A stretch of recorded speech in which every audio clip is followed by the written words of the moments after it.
G'day everyone, it's windy as buggery. The audio is going to be terrible, so I'm just going to film a really quick intro. Here's my intro. G'day folks, today I'm going fishing for carp.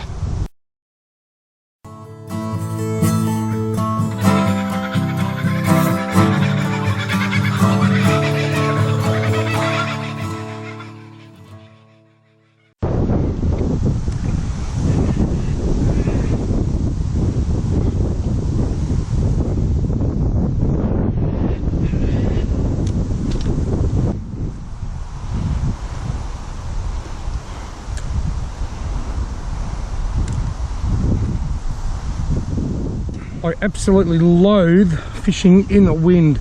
The rods are both dancing up and down. I've got no way of telling whether I've got a bite. One thing you'll notice when it's really windy is that I always have my rod tips down as close to the water as I can.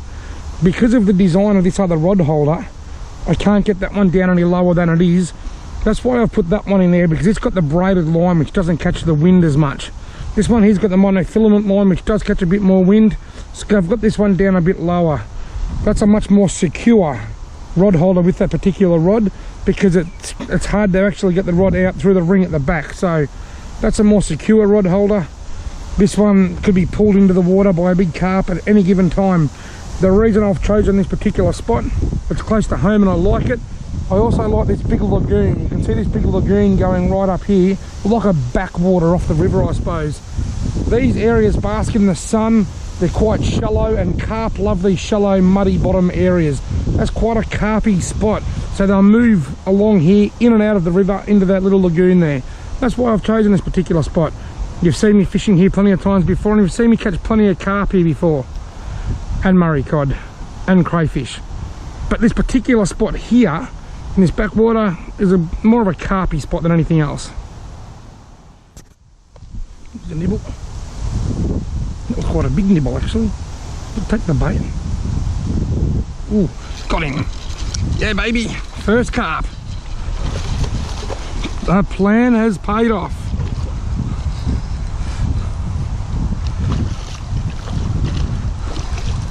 The plan has paid off. Where's my fish grips? Somebody asked me recently, somebody asked in a comment, if you're only fishing for carp, why do you carry fish grips? It's because it's actually a lot easier to land carp with fish grips. If I use a landing net, well, it's something bigger I've got to carry, and it tangles the sinker. If I don't use fish grips, I've got to get down lower and pick them up with my hands and get smelly carp all over my hands. I find it easier just to use the lip grips, hook them in the mouth, lift them out of the water, as you'll see in a moment. Come here, old muddy. Oh, come a bit closer, just a little bit closer. Oh, you bastard. Almost. You see that? That is why I use lip grips. I'll make my way up this muddy bank.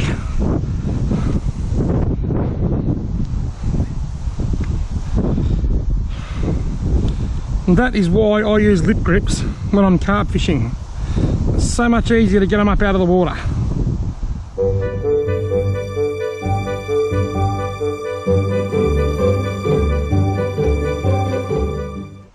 Right, now I'll put that back out there where it was. Just in the mouth of this lagoon here, in the shallow water. I'll put it back in the rod holder, with the rod tip down nice and low to try and avoid the wind. Perfect, ready to rumble. Now somebody asked me in a comment recently if I could just run over what I'm using, the hook sizes, sinker, line, etc. I will do that, but I don't think this is a good video to do it, just because it's so goddamn windy. I think the audio will be terrible.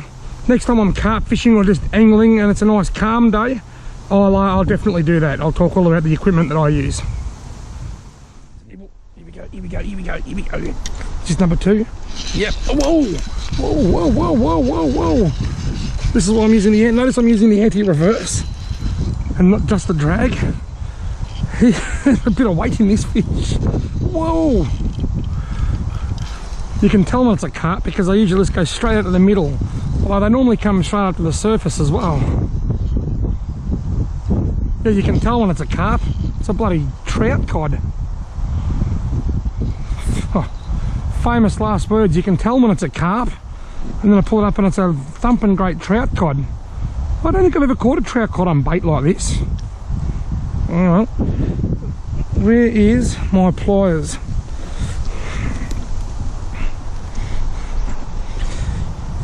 When I caught that carp before, I mentioned that I carry the fish grips, and while I carry them, I also carry pliers. So if I accidentally hook a Murray cod, or in this case a protected trout cod, I can just unhook him and let him go. Where's the hook, buddy?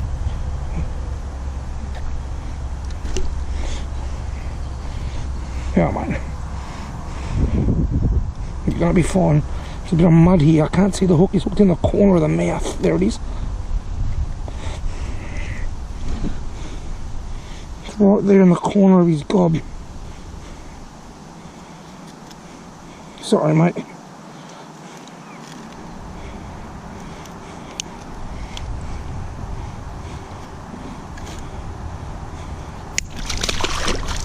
You're not unhooked yet. Yes, he is. There he goes. Yes. I mentioned before why I carry the fish grips for the carp. I also carry pliers so that if I do catch a cod accidentally in the closed season, I can just unhook it with the pliers without even lifting the fish out of the water. That was actually a very large trout cod. And I've got to tell you, quite a lot of my Murray cod fishing videos are made in this particular spot, and yet I've never caught a trout cod here. He may have... I really didn't want to catch that trout cod before. You know, I was hoping, being a muddy, flat sort of area here, that I'd just catch carp. But I've got to tell you, there is one positive, and that is I got to find out just how well those fish fight, even in the cold water. The water's still quite cold. I've caught a lot of trout cod on lures, but I've never actually caught a decent sized one like that on bait. I've caught Murray cod like that on bait, and they'll just go straight down. But that trout cod was more like the carp. He took off out to the centre, but he didn't come up. Carp will usually go out and then come up. Sometimes they'll jump and they'll go left or right, and they put on a hell of a show. Murray cod normally just go straight down and then come in. They don't fight very good. They hit hard, they bite hard, but they don't fight well. But that trout cod, he was like a mixture of the two. He took off like a carp. He fought like mad. So although I'm not actually targeting trout cod, I never am, because they're a totally protected species, it was good to catch it, just for my own knowledge now, knowing just how good they put up a fight on a light rod and reel combo like the old Jarvis Walker Black Queen that I'm using here. This is a vintage fishing rod, this is. So it's an unfortunate event, but it's also a good learning experience. All the fishing's a bit slow. I'll just share something with you. This is where it all began for me.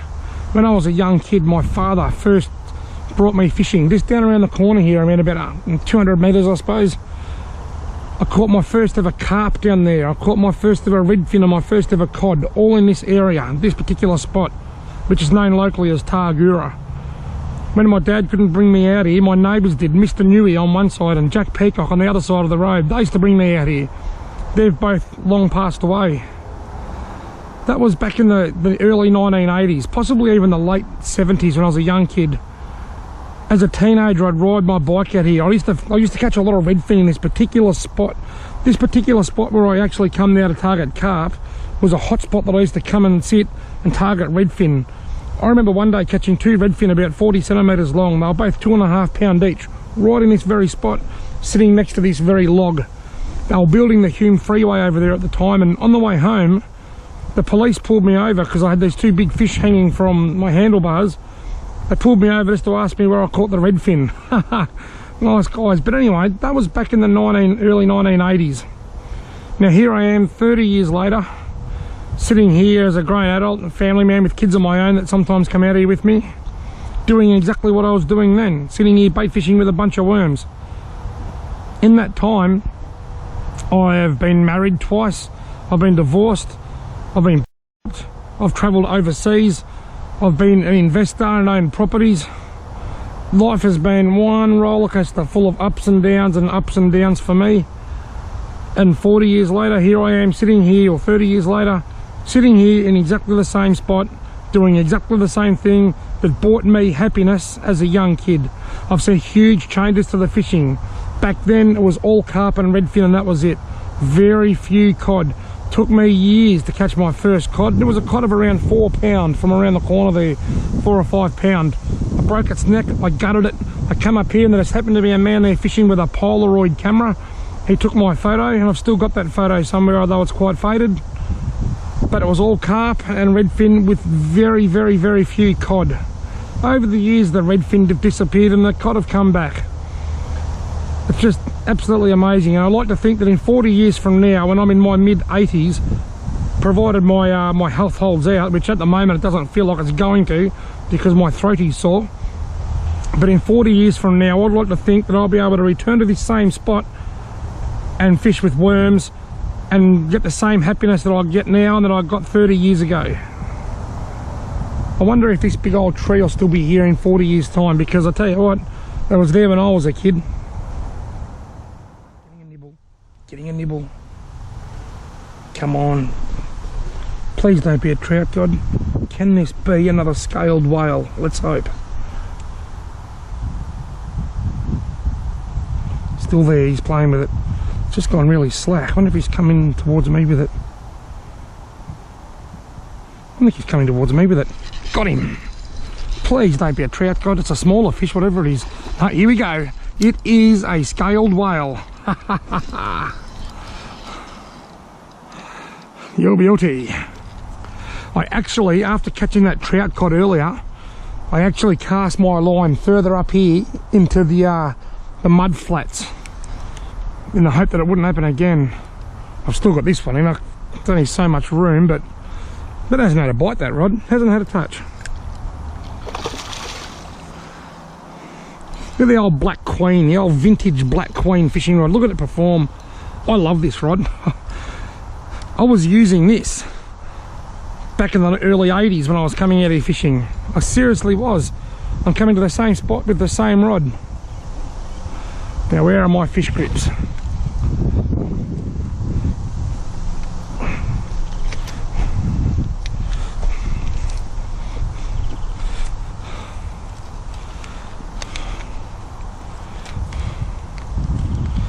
Rightio.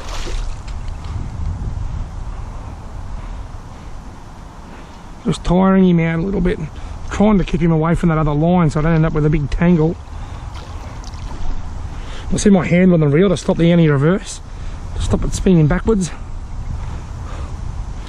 I made a video about the anti-reverse once and why I use it, no one else does, and it's actually very popular with carp fishermen overseas, even Britain. Oh, come here. Come on, calm your farm. Got him. Look at, oh, the fish grip's actually pulled through his lip.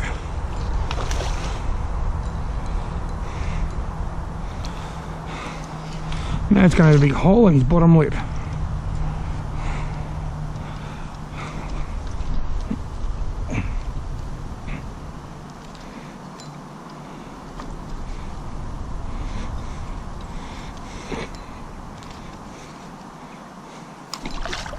Right, got it. Ah.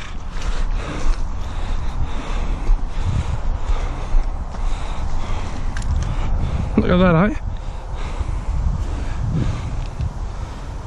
That is scaled whale number 2. Wow, very gold, isn't he? Very gold colour.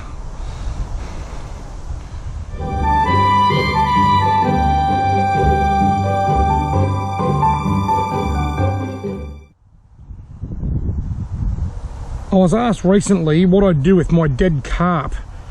What I do, once I've caught the carp, I kill them, I leave them on the bank while I'm fishing, and then I kick them back in the water when I leave.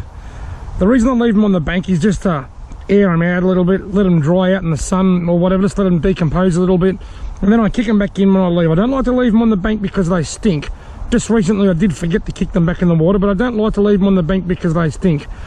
The Victorian Fisheries Authority, their rules and regulations state that carp must not be returned to the water alive. It doesn't say anything about kicking them back in the water dead. That is a myth. People say, oh, you're not allowed to kick them, not allowed to put them back in the water even when they're dead. That is just a total myth. The rule says that you cannot return them to the water alive. I'm not saying that law's not going to change down the track, so make sure you keep your eyes on the rules and regulations. But for now, it says that carp must not be returned to the water alive. So I'll kill them, I'll leave them on the bank, and I kick them in the water. I used to show the kill shot. I used to video myself killing them. Normally I use my heel and I kill them as quickly as possible. Now there's a reason I don't, and that's because of YouTube. Basically, if YouTube deems my video to be too offensive, it won't show it to as broad an audience. It might restrict it from being seen by kids, or it might restrict it from being seen in other countries, which leads to less views for me. So I don't do that anymore. I just catch it, I say that I'm going to euthanize it or do something with it, and then I edit out the kill scene, so to speak. But to answer that guy's question, what I do with a carp once I've caught them, kill them straight away. I don't leave them on the bank to flap around. I think that's cruel. Kill them as quickly and humanely as I can, leave them on the bank. Then when I leave, I just kick them back in the river, where they'll get eaten by crayfish and yabbies and shrimps, and they won't stink the banks up. Here we go, another one. We're getting a nibble, I reckon it's another carp. I've got a habit of grabbing it and swinging towards me. Look at me reeling. Look at me reeling in all this slack. Is the weight? Got him. Whoa! What have I got? It's not fighting like a carp. It's a smaller fish. I think it's a small carp.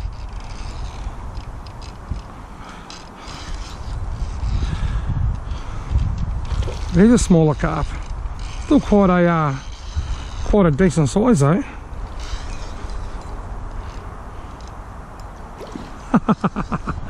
Yeah, I'm having a blast this afternoon. This is awesome. Righto, fish grips, pliers.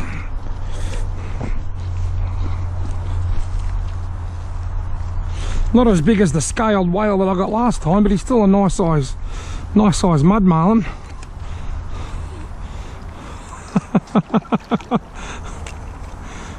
You've got to have a sense of humour to understand that line.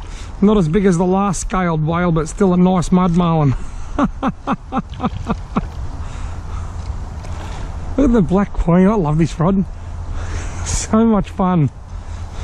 This line's only 4 pound on this rod.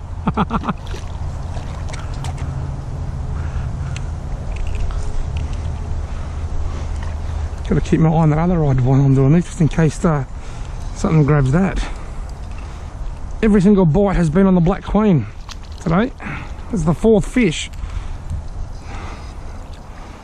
3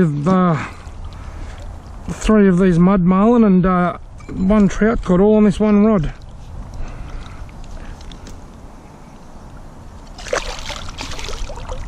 Come here, old mate. Come here, old friend. Whoa. Calm your farm.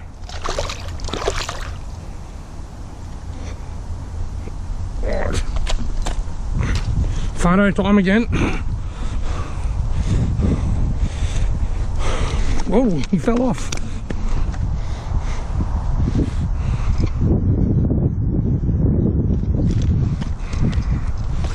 Right.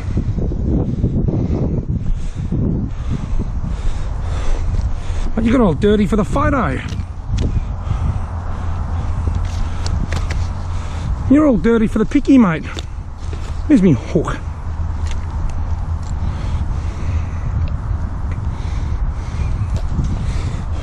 Oh, well. Yep. Dirty mud marlin. The sun has just set. I'm going to give these rods 10 more minutes and then I'm going to pull them in. It is freezing. When I left home it was 20 degrees, then the wind swung around to the south and picked up, and now it's quite cold. But I have had heaps of fun. I've caught 3 carp and 1 bycatch trout cod, which I didn't lift out of the water. I've had a wonderful afternoon. Ha ha ha. Thank you for watching. Please don't forget to subscribe if you haven't already done so. Give me a thumbs up. I'll see you in the next video. Goodbye. Spoken by Robbie Alexander on behalf of the Robbie Alexander Foundation. So you think you've got a hard life, hey? Spare a thought for the lid of this esky that gets my fat bum sitting on it every time I go fishing.